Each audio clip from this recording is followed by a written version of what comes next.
ግንባራችሁ ላይ ያለው ጸጉር ከዚህ በላይ መኖር ሰልችቶኛል ብሎ ጥሏችሁ እየሸሸ ነው። ድንበሩ ከቀን ወደ ቀን እየሰፋ ሄዶ እንደ ስቴዲየም ለኳስ ጨዋታ እስኪመች ድረስ ዝም ብላችሁ ልታዩት አይገባም።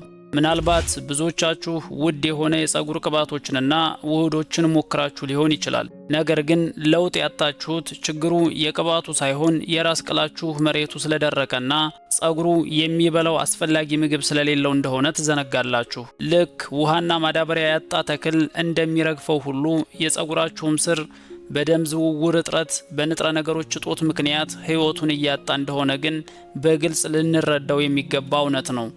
በዛሬው ልዩ ዝግጅት የሸሸው ጸጉራችሁ ይቅርታ ጠይቆ ወደ ቀድሞ ይዞታው እንዲመለስና ግንባራችሁም ዳግም በጥቁርና ወፍራም ጸጉር እንዲወረር የሚያደርግ በሳይንስ የተረጋገጠ ብቸኛ መፍትሄ ይዤላችሁ መጥቻለሁ።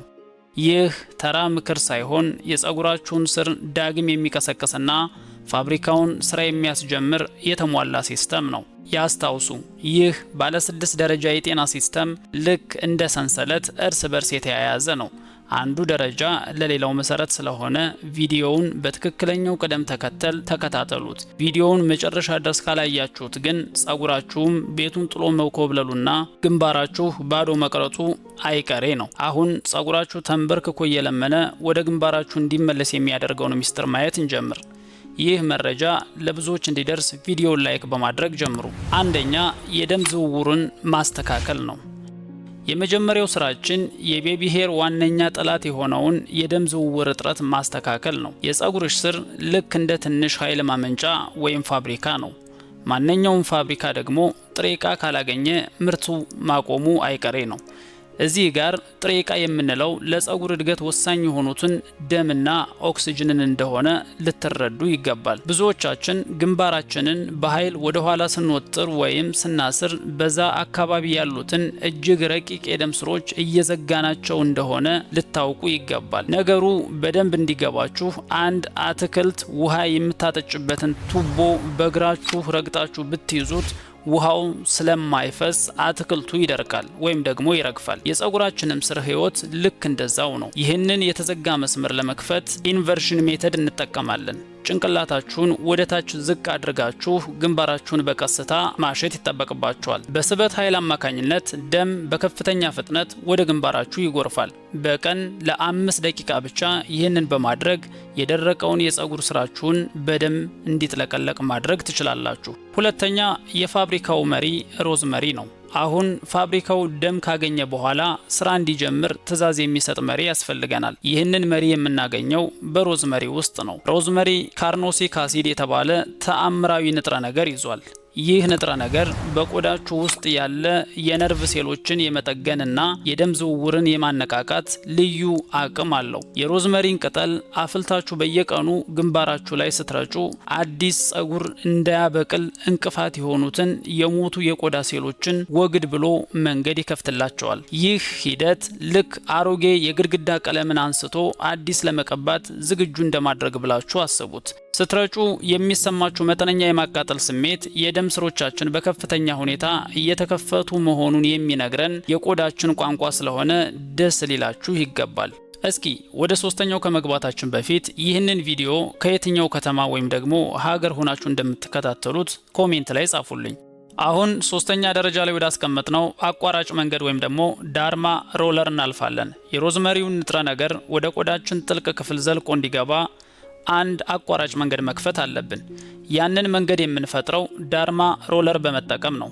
ዳርማ ሮለሩ በአይን የማይታዩ ጥቃቅን ቀዳዳዎችን በቆዳችን ላይ ይፈጥራል። ሰውነታችን እነዚህን ቀዳዳዎች እንደ ቁስል በመቁጠር እነሱን ለመጠገን ሲል ኮላጅን የተባለውን ለጸጉር ጥንካሬ ወሳኝ የሆነ ፕሮቲን በከፍተኛ ሁኔታ ወደ ግንባራችን ይልካል። ልክ አንድ ገበሬ እርሻ ሰውነታችን እነዚህን ቀዳዳዎች እንደ ቁስል በመቁጠር እነሱን ለመጠገን ሲል ኮላጅን የተባለውን ለጸጉር ጥንካሬ ወሳኝ የሆነ ፕሮቲን በከፍተኛ ሁኔታ ወደ ግንባራችን ይልካል። ልክ አንድ ገበሬ እርሻ ዘር ከመዝራቱ በፊት መሬቱ ሲቆፈር አየር እንደሚያገኝና ውስጥ ያለው ንጥረ ነገር እንደሚነካካ ሁሉ በሳምንት አንድ ጊዜ ዳርማ ሮለሩን ስትጠቀሙ ሮዝመሪው በቀጥታ ወደ ጸጉራችን ስር ዘልቆ እንዲገባና ውጤቱ ፈጣን እንዲሆን ያደርገዋል። ወደ አራተኛው ከመግባታችን በፊት እስኪ ይህንን ቪዲዮ ለነዛ ግንባራቸው ላይ ጸጉር እንዲኖር ለሚፈልጉ ጓደኞቻችሁ ሼር አድርጓቸው።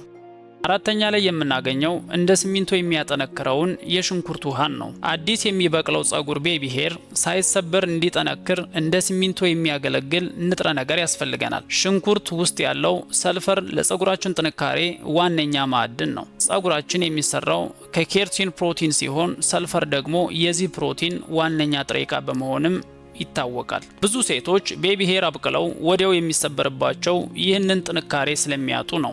የሽንኩርት ውሃውን ግንባራችሁ ላይ ስትቀቡት የበቀለውን ጸጉር እንደ ብረት ያጠነክረዋል። ሽታውን ለማጥፋት ደግሞ ጸጉራችሁን በቡና ውሃ ታጠቡ። ቡናው ሽታውን ከማጥፋቱም በላይ ለጸጉራችን ተጨማሪ ንጽህናና ብርሃናማ የሆነ ከለር እንዲኖረው። አምስተኛ ላይ የምናየው የተከለከሉ ስህተቶች ወይም ደግሞ ቁልፍ ጥንቃቄዎች ናቸው። ይሄው ግንባራችንን በጄል አፍኖ ማስያዝ ነው። ጄል ግንባራችንን ልክ እንደ ፕላስቲክ ስለሚለጥፈው ቆዳችን ኦክሲጅን እንዳያገኝ ያግደዋል።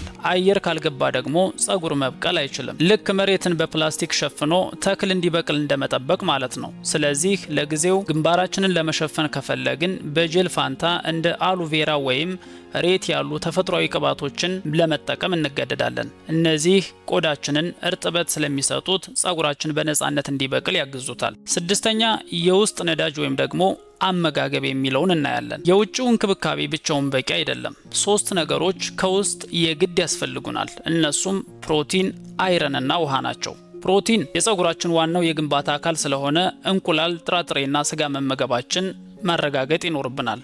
ሁለተኛው ደግሞ አይረን፣ ደም ውስጥ በቂ ብረት ከሌለ ኦክሲጅን ወደ ጸጉራችን ስር መድረስ ያቅተዋል። ስለዚህ ቆስጣና ሰላጣ ብዙ ጊዜ እንድታዘወትሩ ይመከራል። በሶስተኛ ደረጃ የምናየው ውሃ ነው። በቀን ቢያንስ 2 ሊትር ውሃ መጠጣታችንን ቆዳችን እንዳይደርቅና ንጥረ ነገሮች በቀላሉ ወደ ጸጉሮቻችን ስር እንዲደርሱ ያደርጋል። ያለ እነዚህ 3 ነገሮች የውጭው እንክብካቤ ብቻውን ውጤቱ አጥጋቢ እንደማይሆን በግልጽ ልትገነዘቡ ይገባል። በስተመጨረሻ ይህ ሲስተም በትክክል እንዲሰራ የጊዜ ሰሌዳውን ልንጠብቅ ወይም ደግሞ ልንከተል ይገባል። የመጀመሪያው የደም ማነቃቂያና ሮዝመሪ በየቀኑ፣ ሽንኩርት በሳምንት 2 ቀን፣ ዳርማ ሎረል ደግሞ በሳምንት 1 ቀን ብቻ መጠቀም ይኖርብናል። ቪዲዮ ከተመቻችሁ ላይክ፣ ሼር እንዲሁም ደግሞ ቻናላችንን ሰብስክራይብ ማድረግ አትርሱ። በእርግጠኝነት በሳምንት ውስጥ አዲስ ጸጉር ሲበቅል ማየት ትጀምራላችሁ። በተጨማሪም ይህን ቪዲዮ ለግንባራም ጓደኞቻችሁ ሼር አድርጓቸው። ጤና 360 ሁልጊዜም እንደሚለው አስቀድሞ ማወቅ ቆይቶ ከመታከም ይበልጣል። መረጃው ጠቃሚ ሆኖ ካገኛችሁት ላይክ እንዲሁም ደግሞ ሼር በማድረግ የጤና አምባሳደር ይሁኑ። ተመሳሳይ ዝግጅቶች እንዲደርሷችሁ ቻናላችንን ሰብስክራይብ ያድርጉ። በቀጣይ ቪዲዮ እስክንገናኝ ቸር ያቆየን።